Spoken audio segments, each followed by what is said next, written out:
राजस्थान की सियासत में एक बार फिर जल जीवन मिशन का जिन बाहर निकल आया है। जिस घोटाले की गूंज पिछले 2 सालों से गुलाबी नगरी के गलियारों में सुनाई दे रही थी, उसने अब एक ऐसा मोड़ ले लिया है जो पूर्व मुख्यमंत्री अशोक गहलोत के करीबी घेरे के लिए खतरे की घंटी साबित हो सकता है। जयपुर की सेंट्रल जेल की सलाखें अभी पूर्व कैबिनेट मंत्री महेश जोशी की आंखों से ओझल ही हुई थी कि राजभवन से आए एक आदेश ने उनकी रातों की नींद फिर से उड़ा दी। राज्यपाल हरिभाऊ बागड़े ने जोशी के खिलाफ prevention of money laundering act के तहत मुकदमा चलाने की अभियोजन स्वीकृति दे दी है। लेकिन कहानी सिर्फ महेश जोशी तक सीमित नहीं है। असली धमाका किया है पूर्व मुख्यमंत्री को ओएसडी रहे लोकेश शर्मा ने। पहले बात करते हैं उस कानूनी हंटर की जो अब महेश जोशी पर चलने को तैयार है। राज्यपाल की मंजूरी का मतलब है कि अब प्रवर्तन निदेशालय यानी कि ईडी को अदालत में अपनी चार्जशीट और सबूतों के साथ जोशी को घेरने का सीधा रास्ता मिल चुका है। याद रहे, ईडी ने पिछले 24 अप्रैल को महेश जोशी को गिरफ्तार किया था। आरोप था कि जब वे जलदाय मंत्री थे तब हजारों करोड़ के जल जीवन मिशन में फर्जी सर्टिफिकेट्स पर टेंडर बांटे गए। 7 महीने जेल में काटने के बाद जोशी जमानत पर तो बाहर आ गए, लेकिन राज्यपाल के इस ताजा फैसले ने उन्हें फिर से कानूनी चक्रव्यूह में फंसा दिया है। लेकिन इस पूरी न्यूज स्टोरी का सबसे इंटरेस्टिंग हिस्सा वो ट्वीट है जिसने राजस्थान के सियासी गलियारों में भूकंप ला दिया है।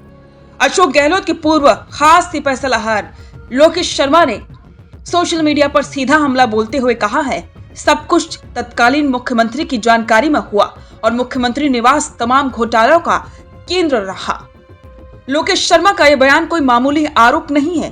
ये एक अंदरूनी सूत्र का वो कबूलनामा है जो संकेत दे रहा है कि जल जीवन मिशन की भ्रष्टाचार की जड़ें सिर्फ सचिवालय तक नहीं बल्कि 8 नंबर सिविल लाइन यानी कि मुख्यमंत्री आवास तक फैली हुई थी। आखिरकार इस 2000 करोड़ से लेकर 20,000 करोड़ तक बताए जा रहे घोटाले में हुआ क्या था?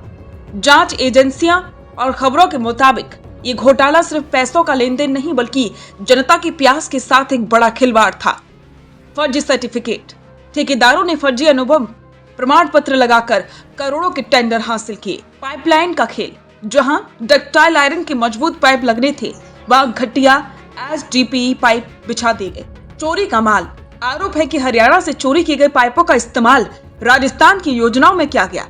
कागजी काम, कई जगहों पर तो पाइपलाइन बिछी ही नहीं लेकिन कागजों में काम पूरा दिखाकर करोड़ों का भुगतान उठा लिया गया। लोकेश शर्मा ने अपने बयान में जिस भयावह सच्चाई का जिक्र किया है वो जांच के अगले चरण की ओर इशारा करती है। यदि लोकेश शर्मा के दावों को आधार बनाया जाए तो सवाल उठता है कि क्या महेश जोशी सिर्फ एक मोहरा थे? क्या जलदाय विभाग में होने वाली हर फाइल की हलचल की खबर मुख्यमंत्री कार्यालय को थी? शर्मा का दावा है कि उनके पास ऐसे कई सबूत हैं और जानकारियां हैं जो साबित करती हैं कि भ्रष्टाचार का ये नेटवर्क ऊपर से संचालित हो रहा था।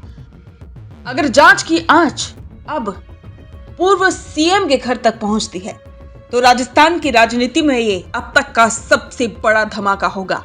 दूसरी तरफ महेश जोशी का खेमा इन आरोपों को सिरे से खारिज कर रहा है। सुप्रीम कोर्ट में उनके वकीलों की दलील थी कि भ्रष्टाचार निरोधक ब्यूरो की मूल एफआईआर में जोशी का नाम तक नहीं था।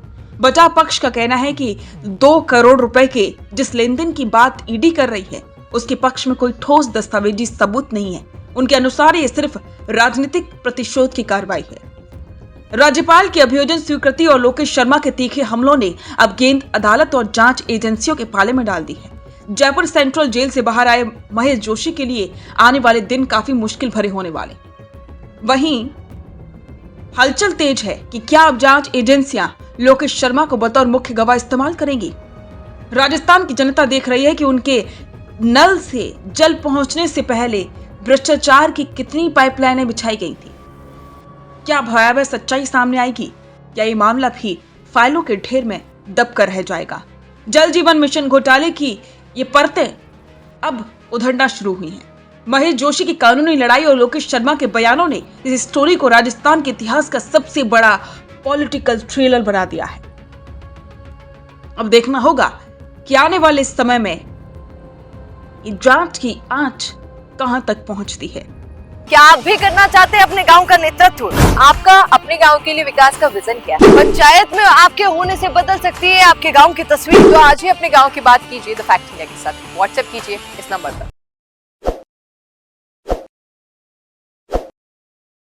ताज़ा खबरों के लिए विजिट करें द फैक्ट इंडिया